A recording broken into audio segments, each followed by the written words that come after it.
En ce matin, nous allons poursuivre notre série d'études sur la foi de Jésus.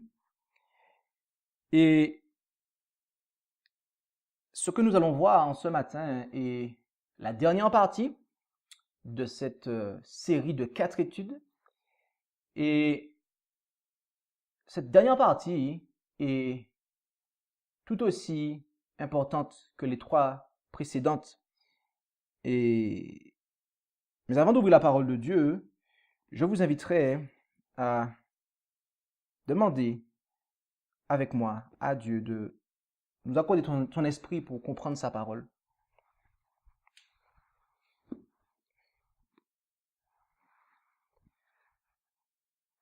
Notre Père Céleste, merci pour ce privilège que tu nous accordes d'avoir ta parole.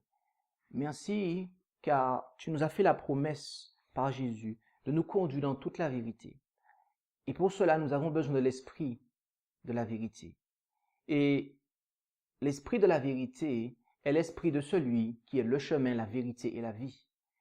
Merci alors de bien vouloir nous accorder l'esprit de ton Fils, notre Seigneur et Sauveur Jésus-Christ, afin d'être conduits dans toute la vérité. C'est là la prière que nous t'avons demandée, Père, dans le nom et par les mérites de Jésus-Christ. Amen.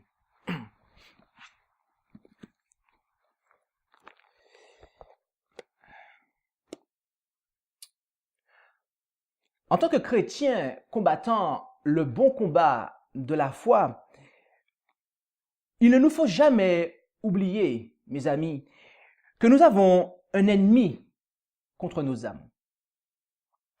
Et nous ne devons jamais oublier que cet ennemi, à savoir Satan, cherche constamment à contrefaire ou à annuler la loi de Dieu dans la vie du croyant.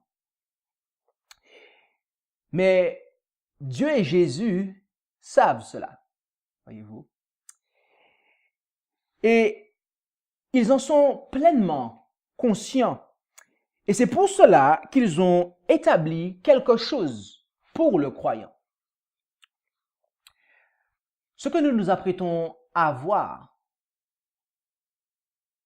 ce que nous nous apprêtons à découvrir en ce matin, mes amis, est non seulement valable pour la foi de Jésus à l'égard du message de la santé, comme nous l'avons vu dans la partie précédente, mais également pour la doctrine de Jésus ainsi que sa justice.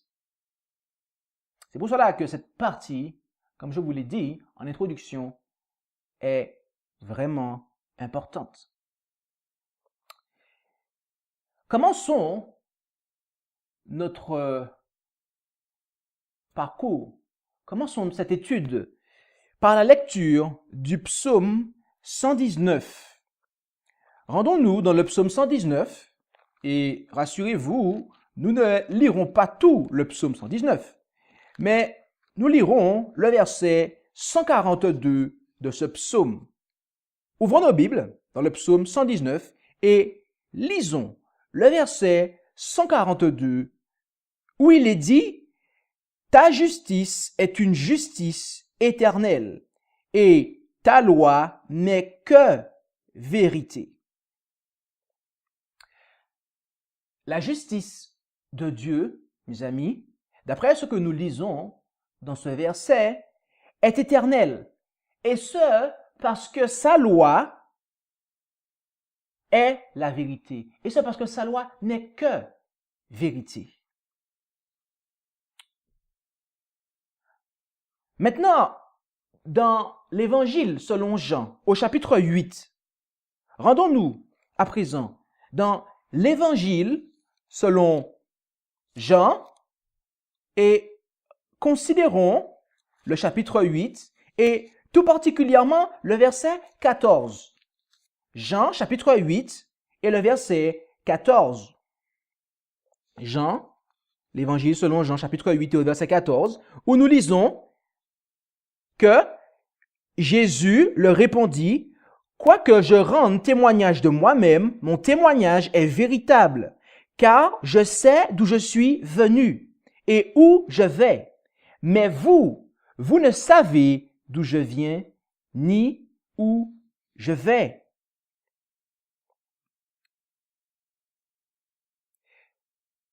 Mes amis, dans ce verset, Jésus déclara vigoureusement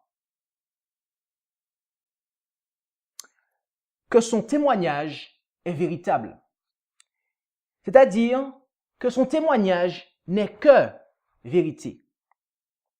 Or, rappelez-vous que Jésus est l'image de Dieu. Et que, par conséquent, ce qui provient de Jésus est une image ou est exactement comme ce qui vient du Père. Le terme grec qui a été traduit par témoignage dans ce texte est martyria, lequel signifie ou peut signifier récit, rapport, témoin, mais également témoignage, d'après ce que nous lisons dans la Strong's Concordance au numéro G3141.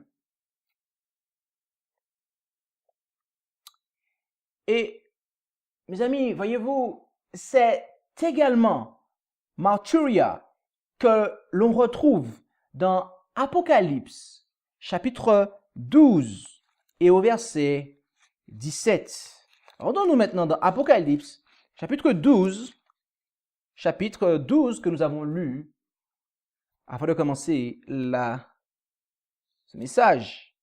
Et au verset 17, où il nous est dit, « Le dragon s'irrita contre la femme et s'en alla faire la guerre au reste de sa postérité, qui gardent les commandements de Dieu et qui ont le martyria de Jésus-Christ. » Le témoignage de Jésus-Christ. C'est le même terme que nous avons vu dans Jean 8, verset 14, où Jésus disait que son témoignage est véritable. Son témoignage est vérité. Son témoignage n'est que vérité. C'est le même terme, mes amis.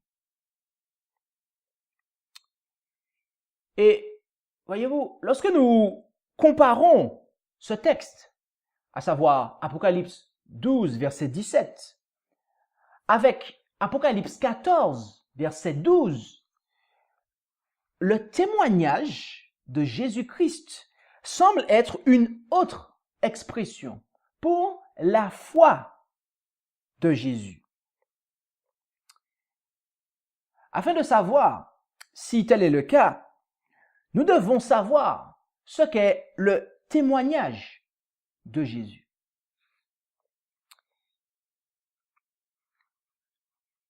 Jésus est sorti de celui qui est l'auteur des lois spirituelles et physiques. Et en raison de cela, mes amis, sa foi et son témoignage sont toujours conformes aux lois de Dieu. En d'autres termes, Dieu emploie quelque chose de véritable pour nous conduire à la vérité. Je souhaite que vous gardiez cela à l'esprit, car cette chose nous aidera par la suite. Rendons-nous maintenant dans Apocalypse, chapitre 19 et au verset 10. Lisons Apocalypse, chapitre 19 et le verset 10, où il nous est dit que « Or, je me jetais à ses pieds pour l'adorer. Mais il me dit, garde-toi de le faire. Je suis ton compagnon de service et celui de tes frères qui ont le témoignage de Jésus. Adore Dieu, car le témoignage de Jésus, c'est l'esprit de prophétie. » À partir de ce texte, nous savons que le témoignage de Jésus est l'esprit de prophétie. Mais qui sont les frères possédant cet esprit? Rendons-nous dans Apocalypse, chapitre 22, et lisons maintenant les versets 8 et 9. Apocalypse 22, et lisons les versets 8 et 9, où il nous est dit, « Et moi, Jean, je suis celui qui a vu et entendu ces choses. Et après les avoir entendues et vues, je me jetai aux pieds de l'ange qui me les montrait pour l'adorer. Mais il me dit, garde-toi de le faire, car je suis ton compagnon de service et celui de tes frères les prophètes et de ceux qui gardent les paroles de ce livre. Adore Dieu. » Les frères de Jean qui ont l'esprit de prophétie sont les prophètes, mes amis. C'est ce que nous comprenons. C'est ce que nous déduisons en comparant deux situations. En comparant une situation qui s'est répétée, qui s'est produite deux fois, et où l'ange, la première fois, a dit « esprit de prophétie » et après il a dit « tes frères, les prophètes ». En référence au témoignage de Jésus. Donc, ainsi, l'esprit de prophétie inclut les enseignements des prophètes. Et le témoignage de Jésus est donc le témoignage ou les rapports qu'ont rendus les prophètes. Mais le point vital Mais le point vital dont il faut se rappeler est que les messages des prophètes ne proviennent pas d'eux-mêmes. En effet, il s'agit des messages de Jésus parce que, bien évidemment, c'est le témoignage de Jésus. Quel est donc l'objectif du témoignage de Jésus? Quel est donc l'objectif de l'esprit de prophétie, si vous préférez? L'apôtre Paul le révéla dans 1 Corinthiens, chapitre 14, verset 22. Et rendons-nous dans 1 Corinthiens, chapitre 14, et considérons au verset 22 l'objectif de l'esprit de prophétie, d'après ce que l'apôtre Paul déclara. 1 Corinthiens 14, verset 22, où nous lisons que « Ainsi, donc, les langues sont un signe, non pour les croyants, mais pour les incrédules, au lieu que la prophétie est un signe, non pour les incrédules, mais pour les croyants. » La prophétie est donnée pour le bien des croyants, c'est-à-dire pour les membres de l'Église de Dieu. Et de plus, mes amis, dans 1 Corinthiens, chapitre 12 et au verset 28, que je vous invite à prendre, l'apôtre Paul expliqua qu'il s'agit d'un don de Dieu pour son Église. 1 Corinthiens chapitre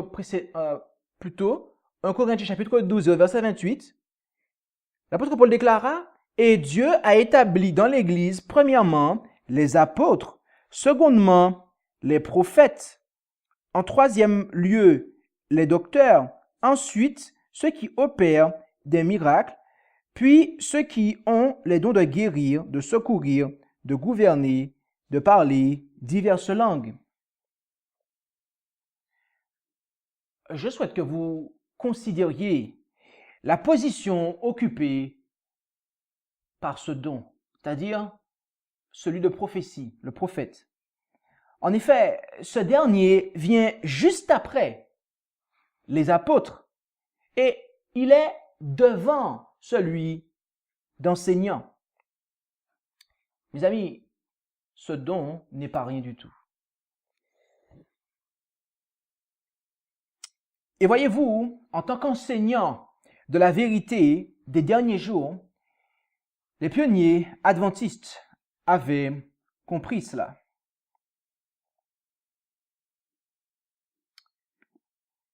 Joseph Bates, dans A Vindication of the Seven-Day Sabbath and the Commandments of God, à la page 221, paragraphe 3, déclara « Qu'est-ce que la foi de Jésus ?»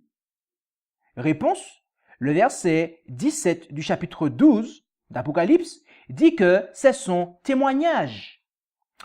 Le verset 10 du chapitre 19 dit que son témoignage est l'esprit de prophétie.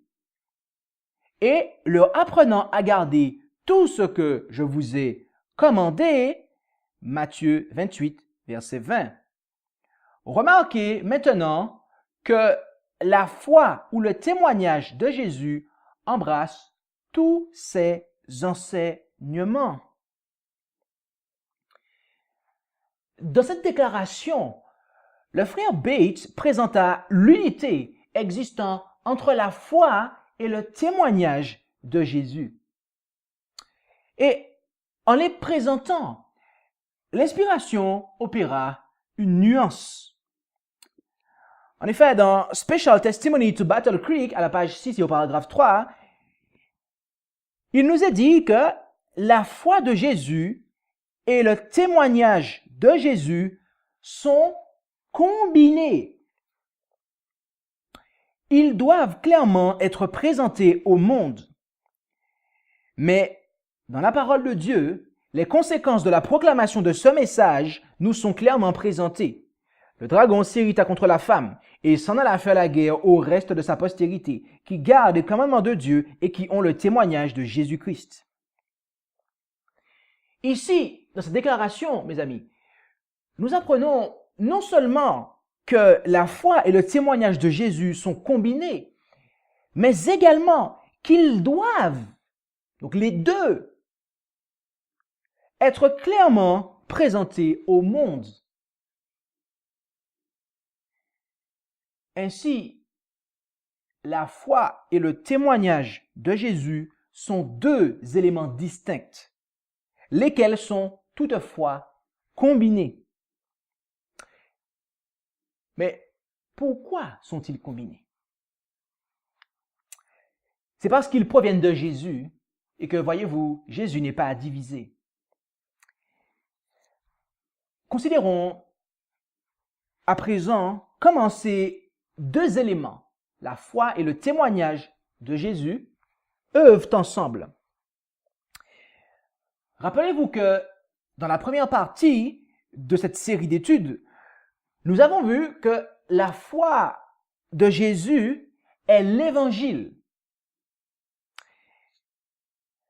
Dans son livre, The Spirit of God, le pasteur Joseph Harvey Wagner déclara à la page 138 et au paragraphe 2 que la foi de Jésus couvre l'ensemble du système de remédiation, l'Évangile, et inclut toutes les doctrines et les devoirs particuliers de l'Évangile.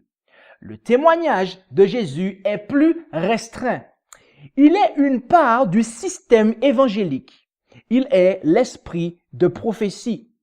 Il appartient aux dons qui furent établis dans l'Église pour l'accomplissement de l'œuvre de l'Évangile. Et comme les commandements de Dieu ne sont pas observés lorsque l'un d'entre eux est violé, car celui qui viole ne serait-ce qu'un précepte de la loi ne garde pas la loi, de même la foi de Jésus, l'Évangile, n'est pas honorée lorsqu'une de ses parties est déshonorée. Et par-dessus tout, nous devrions honorer les dons de l'Esprit de Dieu, se rappelant l'avertissement de notre Sauveur, à savoir qu'une parole prononcée contre l'Esprit pourrait nous placer hors d'atteinte du pardon. Et l'occasion lors de laquelle il nous donna cet avertissement montre qu'en parlant contre ses œuvres, il parlait contre le Saint-Esprit. Ainsi, mes amis, le témoignage de Jésus doit aider l'œuvre de l'Évangile, c'est-à-dire l'œuvre de la foi de Jésus. Et plus loin, dans son livre, il donna un exemple de comment ce don édifie l'Église, et ce, à la page 139 et au paragraphe 2. Les adventistes du 7e jour ont, depuis leur commencement, maintenu ces deux idées impopulaires que sont l'observation de tous les commandements de Dieu et de toute la foi de Jésus, sans rejeter l'esprit de prophétie. Par ce don, ils ont été préservés de plusieurs maux et de plusieurs erreurs. Aussi, ils lui sont redevables pour cet état d'union extraordinaire qui les a jusqu'ici caractérisés. Ce don a été le grand outil de leur prospérité merveilleuse. Ils croient pleinement dans les dons de l'Esprit comme le moyen désigné pour perfectionner l'Église, pour amener à l'unité de la foi et pour préserver l'unité de l'Esprit. Ce que le pasteur Wagner écrivit ici est une preuve, mes amis, de ce que l'apôtre Paul déclara en 1 Corinthiens 14. C'est-à-dire que la prophétie ainsi que l'Esprit qui la révèle sert et édifie les croyants. C'est-à-dire l'Église, bien évidemment. Et voyez-vous, mes amis, sans ce don, des maux et des erreurs auraient détruit l'œuvre de Dieu dès son commencement. Mais alors, comment devrions-nous considérer un don si important? L'inspiration déclara que un grand nombre prépareront quelques tests qui ne sont pas donnés dans la parole de Dieu. Nous avons notre test dans la Bible, les commandements de Dieu et le témoignage de Jésus-Christ. Ce sont ici ceux qui gardent les commandements de Dieu et qui ont la foi de Jésus. Cela est le véritable test. Mais beaucoup d'autres tests s'élèveront parmi le peuple. Ils viendront en nombre, jaillissant de celui-ci et de celui-là. Il y aura un soulèvement continuel de choses étranges pour détourner l'attention du véritable test de Dieu. Mes amis, comprenez-vous pourquoi nous sommes toujours en train de parler de la foi de Jésus? C'est parce que la foi de Jésus fait partie du test de Dieu dans la Bible. Les commandements de Dieu ainsi que la foi et le témoignage de Jésus, mes amis, font partie du test du ciel. Ils font partie des choses, ils font partie de ce test par lequel le ciel a testé, est en train de tester et continuera à tester tous les croyants.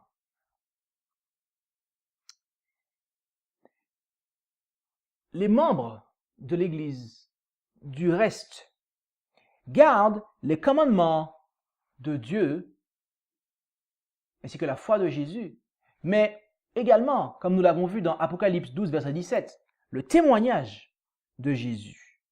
Et ils gardent ces choses parce que c'est ce qui leur a été demandé en Ésaïe, chapitre 8.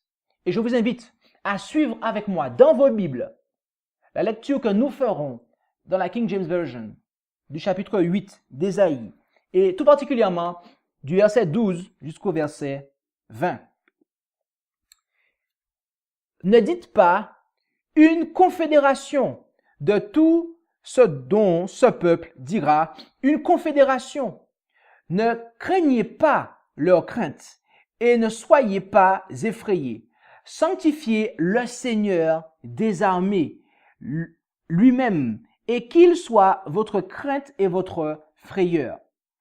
Et il sera pour un sanctuaire, mais pour une pierre d'achoppement et pour un rocher de trébuchement aux deux maisons d'Israël, pour un piège et pour un lacet aux habitants de Jérusalem. Et beaucoup d'entre eux trébucheront et tomberont et seront brisés et enlacés et pris. Lis le témoignage, scelle la loi parmi mes disciples, et je m'attendrai au Seigneur qui cache sa face à la maison de Jacob, et je le rechercherai. Voici, moi et les enfants que le Seigneur m'a donnés sommes des signes et des présages en Israël de la part du Seigneur des armées qui habite en la montagne de Sion. Et quand ils vous diront, consultez les évocateurs d'esprits et les sorciers qui chuchotent et qui marmonnent, dites, un peuple n'ira-t-il pas vers son Dieu? Pour les vivants, s'adressera-t-il aux morts? À la loi et au témoignage. S'ils ne parlent pas selon cette parole, c'est parce qu'il n'y a point de lumière en eux. Mes amis, c'est parce qu'ils s'attachèrent aux enseignements des hommes plutôt qu'au rapport que faisaient les prophètes de Dieu que les Juifs rejetèrent Jésus comme étant le Christ, c'est-à-dire le Fils de Dieu. Et voyez-vous, cela ne sera pas différent pour nous si nous refusons d'accepter cette aide de Dieu pour la foi que Jésus souhaite voir en nous.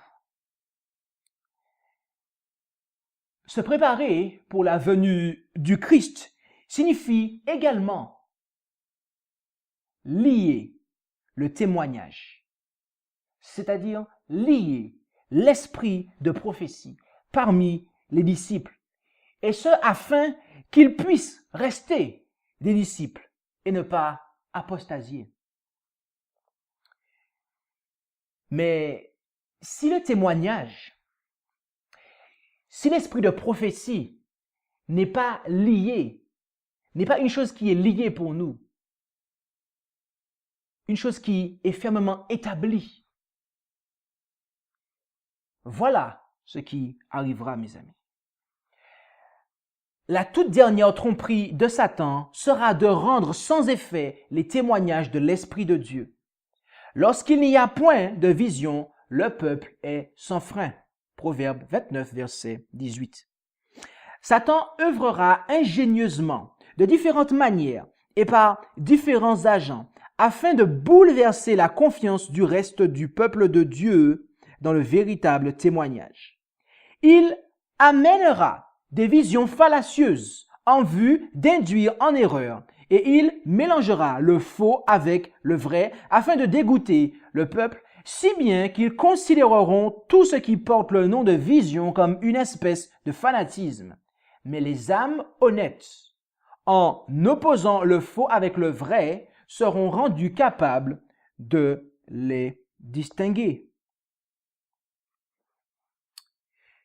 Il nous a été dit dans cette déclaration que nous trouvons dans Selected Messages, volume 2, à la page 78, paragraphe 2, que la toute dernière tromperie de Satan sera de rendre sans effet les témoignages de l'Esprit de Dieu, mes amis.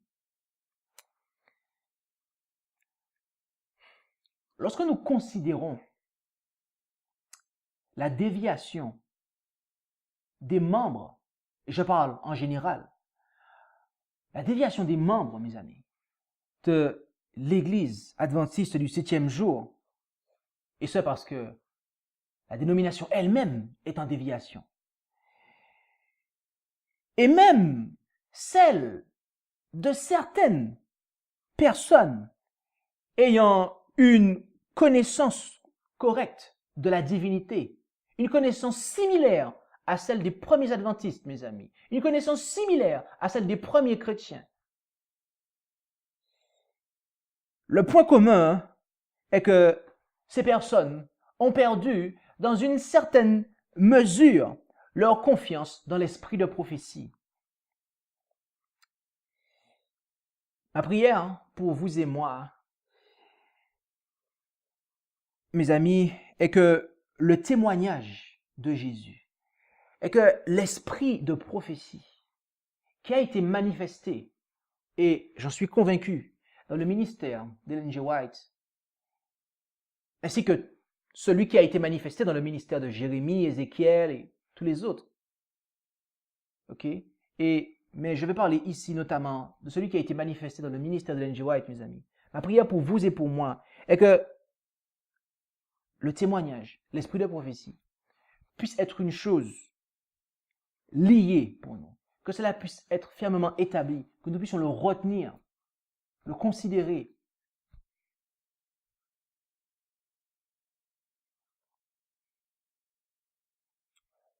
Que nous puissions le considérer, le retenir, de sorte que nous ne puissions pas être emportés par des vents de doctrine de Satan.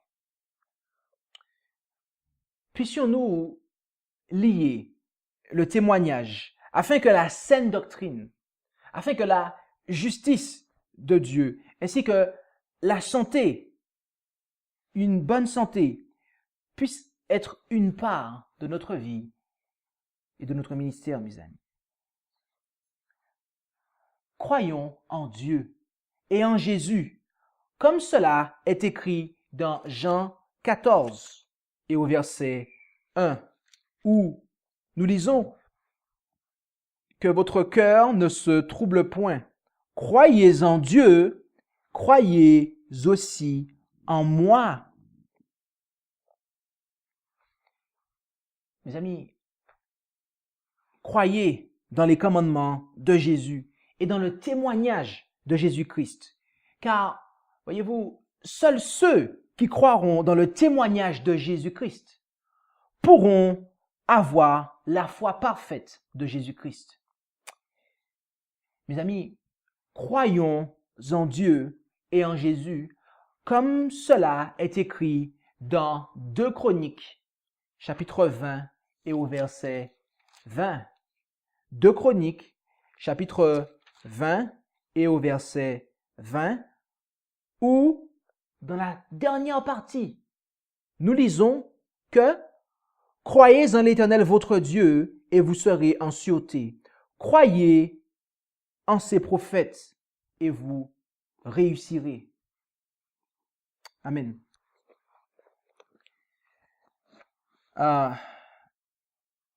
Prions.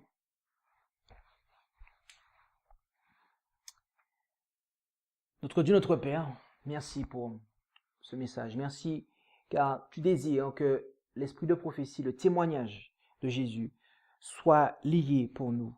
Tu désires que cela soit fermement établi et que nous puissions le considérer comme étant une chose véritable, nous conduisant à la vérité. Merci, tendre Père Céleste, de bien vouloir avoir une compréhension profonde de la foi de Jésus et du rapport qu'il y a entre la foi de Jésus et le témoignage. Car nous avons vu que si nous n'avons pas le témoignage de Jésus, eh bien nous ne serons pas protégés et encouragés, aidés pour avoir cette foi parfaite de Jésus dans notre vie. Alors, Seigneur, merci de bien vouloir nous aider et sur ce chemin sur lequel nous marchons, ce chemin qui est étroit, qui est resserré, mais ô combien est merveilleux l'endroit où il nous emmène. Alors, Seigneur, merci pour ce que tu fais pour nous. Nous t'avons prié dans le nom et par les mérites de Jésus, Père. Amen.